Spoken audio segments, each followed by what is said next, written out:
పిల్లల చదువులంటేనే తల్లిదండ్రులు భయపడిపోతున్నారు. ఒక్క పిల్లాడిని చదివించాలంటే ఓ పెళ్లి చేసినంత ఖర్చు వస్తోందని అంటున్నారు. ఇక స్తోమత లేని వారి పరిస్థితి మరీ దయనీయంగా ఉంది.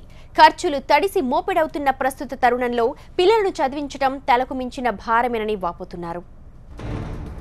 2 రోజుల్లో పాఠశాలలు ప్రారంభం కాబోతున్నాయి. అంటే ఫీజులు, పుస్తకాలు, బ్యాగ్లు, యూనిఫామ్స్, పిల్లలను బడికి పంపించడానికి ఖర్చులు ఇలా ఒకటేమిటి. ఇవన్నీ తలుచుకుంటే తల్లిదండ్రుల గుండెలు గుబేల్మంటున్నాయి. అందులో కార్పొరేట్, ప్రైవేట్ స్కూల్స్ మోగిస్తున్న ఫీజుల మోత ఇప్పటికే బాధలు పెడుతోంది. మరి ఇప్పుడిప్పుడే తమ పిల్లలను స్కూల్లో వేసేవారైతే డొనేషన్లు, అది కాకుంటే వన్ టైం ఫీజులు, అదర్ యాక్టివిటీ ఫీజులు ఇలా జేబులకు చిల్లులు పడుతున్నాయి. కార్పొరేట్ స్థాయి నుంచి ఓ చిన్న మోస్తరు ప్రైవేట్ స్కూల్ సైతం ఫీజులు గుంజడంలో ఎవరి పనితనాన్ని వారు చూపెడుతున్నారు. నర్సరీ పిల్లాడికి లక్షలు పోసి చదివించాల్సిన పరిస్థితులు ఏర్పడ్డాయి. దీనిపై తెలుగు రాష్ట్రాల్లో అనేక ఆందోళనలు కొనసాగుతున్నాయి. అయినా ఎక్కడ ఒక్క అడుగు కూడా ప్రైవేట్ సంస్థలు దిగి రావడం లేదు. ప్రభుత్వ పాఠశాలల చదువులు అంతంత మాత్రంగానే ఉన్నాయి. ఇలాంటి పరిస్థితుల్లో పేద మధ్యతరగతి ప్రజలు తిరిగి స్కూళ్లు మొదలు కావడంతో బెంబేలెత్తుతున్నారు. మరికొందరు ఏం చేయాలో ఆందోళన వ్యక్తం చేస్తున్నారు. మరికొందరు ఏకంగా అమ్మాయిలైతే ప్రభుత్వ పాఠశాలల్లో, అబ్బాయినైతే తలతాకట్టు పెట్టి ప్రైవేట్ స్కూళ్లలో చదివించాలని నిర్ణయం తీసుకుంటున్నారు.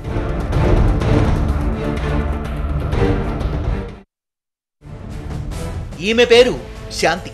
5 పిల్లలు. భర్త ఏ పని చేయడం లేదు. 4 ఏళ్లలో పని చేసుకొని కుటుంబాన్ని పోషించుకుంటున్న పరిస్థితి. అందుకే ఆడపిల్లలందరినీ ప్రభుత్వ స్కూళ్లలోనూ, కొడుకు ఒక్కరిని ప్రైవేట్ స్కూల్లోనూ చదివిస్తున్నానని చెప్తోంది ఈమె. అందరికీ ఫీజులు కట్టి పుస్తకాలు కొని పంపే స్తోమత తనకెక్కడిదంటోంది. అద్దె ఇల్లు, తిండి కంటే ఈ ఫీజులే భారమంటోంది. కష్టమైతే ఇళ్ళలో పని చేసినంత ఎంత వస్తే అంత చేయాలి కదా సార్. ఇప్పుడైతే జీతాలు తక్కువ ఉన్నాయి, చాలా ఇబ్బంది అవుతుంది. ఇంట్లో ఫీజులు కట్టలేకనే ఇంగ్లీష్ మీడియం వేయలేదు. అట్లా అయినా కానీ అల్ల కూడా తెలుగు మీడియం అయినా కానీ అల్ల కూడా బుక్కులు కొనుక్కోవాలి, అన్నీ కొనుక్కోవాలి, డ్రెస్సులు కొనుక్కోవాలి, అన్నీ కొనుక్కోవాలి. అలా ప్రభుత్వ పాఠశాలలో తమ పిల్లల్ని చదివిస్తున్నారు అంటే ఇక గత్యంతరం లేదు అని అర్థం చేసుకోవాల్సిందేననేది ఈవిడ మాటల్ని వింటే అర్థమవుతుంది. ఉన్న ఒక్క కొడుకును మంచి చదువు చదివించాలనుంది. కానీ కుటుంబ పరిస్థితి అందుకు అనుకూలంగా లేదు. అందుకే సర్కార్ బడికి పంపుతున్నానంటూ శోభ కన్నీళ్లు పెట్టుకుంటోంది. ఇది ఈమె ఒక్కరి పరిస్థితే కాదు, అనేక మంది పేద మధ్యతరగతి వారి దుస్థితికి అద్దం పడుతుంది. ఫీజు కట్టలేకనే గవర్నమెంట్ స్కూల్ చదివిస్తున్నాం. ప్రైవేట్ స్కూల్ చదివించే సౌమత లేదు మాకు, గవర్నమెంటే చదివిస్తుంది. ఇప్పుడు బుక్కులు కూడా కొనడానికే మా దగ్గర డబ్బులు లేక అనిపించిన. జూన్ నెల వస్తోందంటేనే దానికి ముందే కార్పొరేట్, ప్రైవేట్ స్కూళ్ల ఫీజుల ఫీవర్ ప్రారంభమవుతోంది. పిల్లల్ని ఎలా చదివించాలో అంతుపట్టని పరిస్థితులు ఏర్పడుతున్నాయి. ప్రతిరోజు పేరెంట్స్ అసోసియేషన్ ముందుకు అనేక కేసులు వస్తున్నాయంటున్నారు హైదరాబాద్ పేరెంట్స్ అసోసియేషన్ ప్రతినిధులు.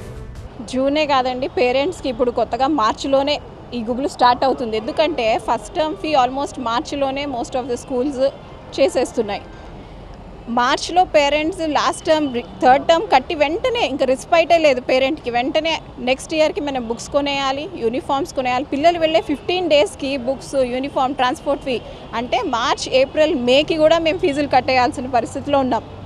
ప్రైవేట్ స్కూళ్ల ఫీజుల దందాపై ఎన్ని ఆందోళనలు చేసినా, ఎన్ని విజ్ఞప్తులు చేసినా ఎక్కడా అడ్డుకట్ట పట్టం లేదు.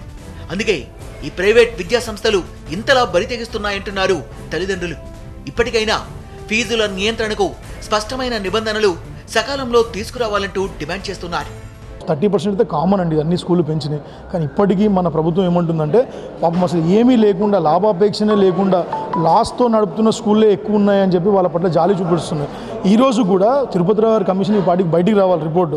మళ్ళీ 1 మంత్ ఎక్స్టెన్షన్ ఇచ్చారు. అంటే ఇచ్చారా పాపం, ఆయన ఇప్పించారా? దీని వెనుక అద్వితీయ శక్తులు ఎవరు? 2 తెలుగు రాష్ట్రాల్లోనూ ప్రజల్ని వెంటాడుతోన్న ఈ విద్యా వ్యాపారం నియంత్రణకు ప్రభుత్వాలు సీరియస్గా స్పందించాల్సిన అవసరం కనిపిస్తోంది. ఫీజుల నియంత్రణకు ప్రైవేట్, కార్పొరేట్ విద్యా సంస్థల విచ్చలవిడి వసూళ్లకు కళ్లెం వేయకపోతే ఈ జూన్ నెల ఫీవర్ పేరెంట్స్ ప్రాణాలు తీసేలా కనిపిస్తోంది. సర్కారు బడుల్లో చదువులు లేవు, ప్రైవేటు స్కూల్లో చదివించాలంటే ఆ స్తోమత ఎవరికీ సరిపోవడం లేదు. అందుకే ప్రతి ఏడాది జూన్ వచ్చిందంటే ఫీజులు బాబోయ్ ఫీజులనే భయపడే పరిస్థితులే కనిపిస్తున్నాయి. ఇప్పటికైనా ఫీజు నియంత్రణ కమిటీలు పనిచేస్తే తప్ప దీనికి పరిష్కారం మాత్రం కనిపించడం లేదు. కెమెరా పర్సన్ రమేష్తో గణేష్, TV9 హైదరాబాద్.